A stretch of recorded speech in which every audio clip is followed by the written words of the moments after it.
Olá, meu irmão, minha irmã, continuamos esse nosso período de formação e já tendo feito toda essa primeira parte a respeito da liturgia eucarística, nós entramos no que podemos assim chamar de coração, o centro da liturgia eucarística, que é a oração eucarística, na qual temos a consagração, onde o pão e o vinho se transformam em corpo e sangue do Senhor através da ação do Espírito Santo.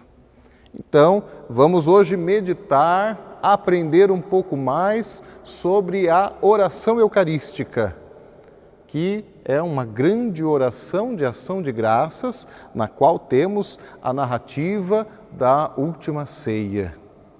Esta oração, ela era espontânea até o ano 200, quando então a Igreja começa a dar uma forma melhor e mais padronizada para esta oração. A Assembleia então se reúne e se une com o Cristo na proclamação das maravilhas de Deus, através do sacrifício de Cristo e através de seu oferecimento. A mais antiga oração eucarística é a de número 2. Ela é por volta do ano 220, escrita por Hipólito Romano. No Brasil, apenas por curiosidade, nós temos 14 orações eucarísticas. Dentre elas, 3 são próprias para as missas com crianças, 2 falam a respeito da reconciliação e 4 para diversas circunstâncias, orações próprias para o nosso país. Em todas elas, todas as orações eucarísticas, elas procuram de diversas formas proclamar as maravilhas de Deus e o sacrifício de Jesus Cristo. A oração eucarística, ela é composta de 8 elementos que falam uma ação de graças ao Pai por Cristo, ou seja, as maravilhas realizadas por Cristo Jesus no Espírito Santo. Então, vamos conhecer cada uma delas. Primeiro, o prefácio. A própria palavra já diz, né? Aquilo que se diz antes, aquilo que se diz por primeiro. Nele, o prefácio, o presidente da celebração, em nome de todo o povo, glorifica a Deus, ele rende graças por toda a obra da criação ou então por algum outro seu aspecto. Por exemplo, pelo sim de Nossa Senhora, pelo testemunho de um santo, por um mártir. Isto rezamos no prefácio. Logo em seguida, nós temos o santo, que encerra o prefácio. Nele se diz que Deus é 3 vezes santo, isto é, santíssimo, o máximo da santidade. Ele é retirado de Isaías, capítulo 6, versículo 3. O ideal é que o santo seja cantado. E a sua letra, de forma alguma, pode ser modificada. Logo em seguida, caminhando na oração eucarística, nós temos a epíclese. Alguns costumam dizer epiclese. É uma palavra grega que diz chamado do alto para toda a igreja, que se forma um só corpo, e chamado sobre as oferendas. Todo o mistério da encarnação e a ação de Jesus é atribuído ao Espírito Santo.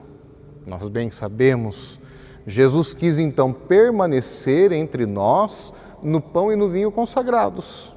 Por isso então, o presidente da celebração, ministro ordenado, um padre ou o bispo, por consequência o próprio Papa, porque o Papa é o bispo de Roma, escolhido entre o colégio episcopal dos cardeais.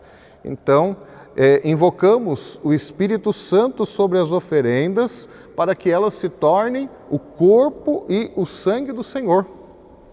Esta invocação, como eu disse, feita pelo presidente, impondo as mãos. Em seguida, nós temos a narrativa da instituição. Podemos dizer, é o ponto mais alto da oração eucarística. Nela, então, se realiza a consagração do pão e do vinho pelas palavras e ações de Jesus Cristo na última ceia. Temos o corpo e sangue do Senhor, mistério de nossa fé.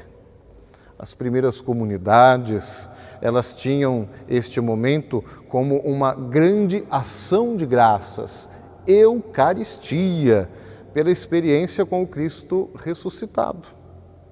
Então, nesta realidade, temos a visão da Igreja no caminhar dos séculos. O Concílio de Trento olha de uma maneira mais especial o sacrifício. O Concílio do Vaticano II olha de uma maneira mais especial a ação de graças, mas é sempre o mesmo mistério, a transubstanciação. Muda-se a substância, aos olhos vemos pão e vinho, na fé sabemos que é corpo e sangue do Senhor. E aqui nesse momento vem uma pergunta que muitos fazem. Padre, afinal de contas, durante a consagração, ficamos em pé ou ficamos de joelhos? Eu digo a você, a questão está muito bem explicada no próprio missal. O missal da Igreja, nas suas normas, diz que neste momento toda a Assembleia, exceto os ministros ordenados concelebrantes, deve se ajoelhar. Então, já respondo para você. É sinal de adoração, é sinal de reverência ao Cristo que se faz presente nesse momento sobre o altar. Também vem uma segunda pergunta, tenho certeza. Padre, estou com problemas no joelho ou um problema na coluna, não posso me ajoelhar. O que eu faço? Permaneço em pé. E sempre com os olhos fixos no altar. Você também que se ajoelha, eu peço, olhe para o altar. Ali acontece o mistério da fé. Não fique assim, de cabeça baixa. Eu sei que é um momento de oração e você reza, eu sei disso, mas reze olhando para o altar, pois ali o corpo e sangue do Senhor se fará presente na consagração. E não podendo se ajoelhar, então permaneça em pé, e quando o padre fizer a genuflexão, você então faz uma inclinação profunda, sinal de reverência, sinal de adoração ao Cristo na Eucaristia. Na sequência, nós temos o que na liturgia chamamos de anamnese ou memorial. O próprio Jesus nos ordenou, e o padre então proclama ao final da consagração: fazei isto em memória de mim. Isto é mistério da fé. E o que respondemos nesse momento? Todas as vezes que comemos deste pão e bebemos deste cálice, anunciamos, Senhor, a vossa morte, enquanto esperamos a vossa vinda. Este é um trecho da primeira carta de São Paulo aos Coríntios, capítulo 11, versículo 26, ou temos mais duas outras respostas que costumamos dar nesse momento, nesse memorial. Aí então a oração eucarística prossegue, temos o ofertório, ou oblação. Aqui acontece o verdadeiro ofertório da missa. O próprio Cristo, oferecido ao Pai no Espírito Santo por cada um de nós. Pede-se então, nesta oração, que pela força deste sacrifício, todos os cristãos se tornem um só corpo em Cristo Jesus. E aí seguem as intercessões. O presidente, em nome da Assembleia, pede pela Santa Igreja, então, pelo Papa, pelos bispos, pelos padres, pelos diáconos, ou seja, os pastores da Igreja que têm a missão de ensinar, santificar e governar o povo de Deus. Reza-se pelo povo santo de Deus espalhado pelo mundo inteiro, reza-se pelos falecidos, por nós mesmos, pedindo a intercessão dos santos, para que um dia estejamos todos juntos no reino de Deus. Estas são as intercessões.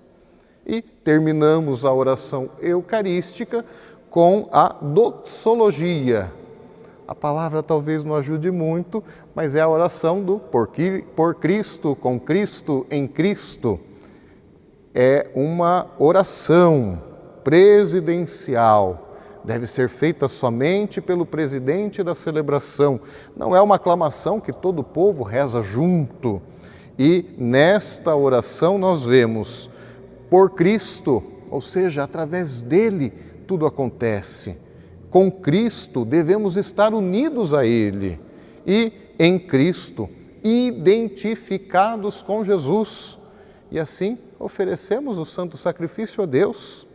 Respondemos o nosso amém no final, como assembleia reunida, ou seja, concordo com o que foi rezado, é isso mesmo, estou a fim de assumir isso na minha vida e faço disso uma ação de graças a Deus. Meu irmão, minha irmã, olhando a oração eucarística dessa forma, que possamos fazer uma grande ação de graças a Deus e rezarmos com toda a igreja o oferecimento do corpo e sangue do Senhor para a nossa salvação.